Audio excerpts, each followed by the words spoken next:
So, imagine for a second you make a tiny split-second mistake at work. The kind of thing you do every Tuesday, right? Like forgetting to lock your computer screen or maybe sending an email to the wrong person. But what if today that totally mundane oversight didn't just cost you a client? What if it literally unleashed a 300-pound apex predator? Yeah. Welcome to a special investigative report from the Human Error News Network. I'm your host, and today we're tearing into how organizations detect, prevent, and correct the absolute extremes of human error. So keep your own team's biggest vulnerabilities in the back of your mind as we dive into this.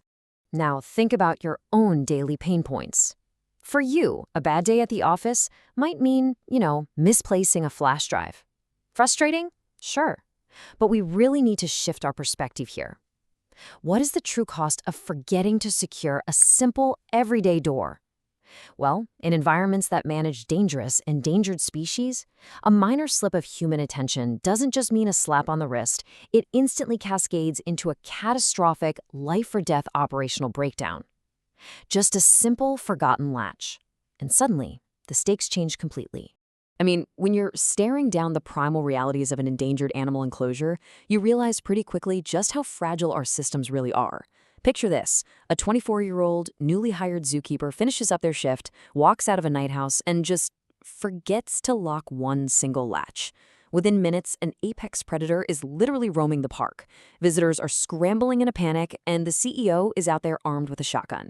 And look, this isn't some Hollywood movie script. This is exactly what happens when human attention fails and there's absolutely no backup system to catch it. But look, we've all been there, right? We have all made that one mistake that wakes us up in a cold sweat at 2 a.m. And honestly, that's the reality we need to build common ground on today. Dan Ash, the president of the Association of Zoos and Aquariums, hit the nail on the head. He said, "No entity is immune from human error. It is just that, human." This is an absolutely crucial reminder for us. Making a mistake isn't some personal curse. It's the universal baseline of the human condition. We are fundamentally flawed. So the question isn't whether we're going to make a mistake, it's what happens next.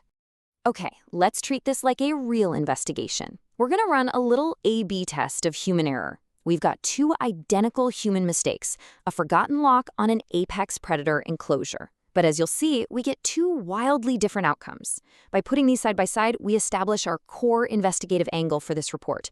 It's not the human flaw that determines the outcome. It's the overarching system built around that human. Let's look at the data. This contrast is wild. Over here, we have the 2006 Tampa Lowry Park Zoo incident. A forgotten latch on a tiger enclosure led to absolute chaos. The zoo CEO literally had to shoot and kill Inshallah, a critically endangered Sumatran tiger. It sparked massive public outcry and USDA citations for things like deteriorating enclosures and an insufficient number of trained employees. But now, look at the 2026 Greenville Zoo incident. Arena and a moor leopard escapes because of, you guessed it, human error. But this time, it triggers a 38-minute safe rescue governed by super strict AZA protocols. Let's actually map out this timeline and see how it builds. Subconsciously, when panic hits, people usually just freeze up. But Greenville? They didn't. At 8:42 a.m., the escape is reported. Instantly, emergency protocols kick in. Boom! Greenville police establish a perimeter. Zoo staff and visitors are immediately evacuated to strategic, safe locations. It's like a choreographed dance.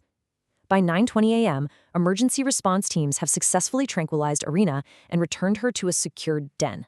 0 human injuries, 0 animal casualties. And I want you to focus on this staggering metric right here. 38 minutes. That is all it took from the initial emergency call to a safe recapture. This is a massive reward for doing the hard, tedious work of preparation. I mean, it proves beyond a shadow of a doubt that a tight, highly rehearsed system will actually catch human flaws before they mutate into permanent tragedies. All right, let's get into the mechanics of this. Section 1, the prevention blueprint, detecting, preventing, and correcting. So if you're sitting there wondering how your own organization can pivot from total chaos to absolute control, we have to crack open the official playbook. The North Carolina Zoo's structural blueprints lay it all out. They require a comprehensive written plan, a national incident command structure, a centralized communications hub, and a dedicated weapons team. Having these clearly defined responsibilities completely removes the guesswork during a crisis. And hey, ask yourself right now, if the proverbial alarms went off in your business today, Does everyone know exactly what their job is, or would they all just be standing around waiting for someone else to make a move? Let's zoom in on the exact procedural steps an employee has to take the very second an escape happens. You remain calm, state your location, identify the species, and note the animal's direction and behavior. Sounds super simple, right? But honestly, when a leopard is sprinting towards you, your brain just short circuits. That's exactly why the zoo literally provides stickers with these specific steps to slap right onto their handheld radios. They know for a fact that panicking staff cannot be expected to rely on memory alone. The system absolutely has to support the failing human brain. I actually want to give you some VIP access to this specific document here, the ZooCom checklist. Look at how centralized communications operate in a crisis. When the emergency tone hits, they broadcast, "This is not a drill, all units switch to channel 1." But they don't just say it once and hope for the best. The protocol requires them to simulcast on channels 1, 2, and 6, and repeat all critical broadcast information at least every 5 minutes. It's simple. Redundancy is the ultimate safety net. Now, to make all this actually work, you need a pretty rigid hierarchy, and that brings us to the incident command structure. Basically, this is a standardized approach to the command, control, and coordination of emergency response, pulling from National Incident Management System standards. Adopting this means that the literal second an alarm sounds, everyone knows exactly who is calling the shots. There's no debating, no second guessing, and definitely no power struggles. And this setup brilliantly illustrates the separation of powers during a chaotic incident. Notice the really clear distinction between key response authorities here. You have the incident commander, who holds overall responsibility, and the operations chief, who oversees the tactical stuff on the ground. Why does this matter? Well, because macro-level command and boots-on-the-ground execution demand two completely different mindsets. They literally have to be handled by entirely different people to avoid tunnel vision. Let's break down the incident commander's role for a second. They establish a command post, decide if they need partial or full park evacuations, and coordinate with outside agencies like the local PD. The incident commander has to aggressively resist getting pulled into the weeds of the rescue.